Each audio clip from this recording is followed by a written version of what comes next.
दरअसल कारी साहब की तनख्वाह बढ़ाने का हमारा यही मकसद था कि उनकी इज्जत नफ्स मजरूह ना हो। इसीलिए हमने कारी साहब को मुफ्त चीजें देने की बजाय उनकी तनख्वाह बढ़ा दी है।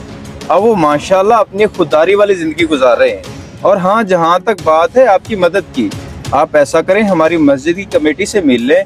जो पैसे आप वहाँ पे जमा कराएंगे उससे हम कारी साहब की तनख्वाह में और इजाफा कर देंगे। माशाल्लाह जी, ये बहुत अच्छा काम किया आप लोगों ने, यकीन जाने दिल खुश हो गया है। और इंशाअल्लाह मैं आपकी मस्जिद कमेटी से जरूर मिलूंगा और उनको हर महीने 2 से 3 हज़ार रुपये जमा करवाऊंगा ताकि आप लोग कारी साहब की तनख्वाह मजीद बढ़ा सकें। माशाल्लाह जी, ये तो बहुत ही अच्छी बात है। जज़ाकल्लाह। ठीक है राशिद भाई, काफी लेट हो रहे हैं, अब गोश्त बना दें हमें आप। हाँ बिल्कुल, क्यों नहीं।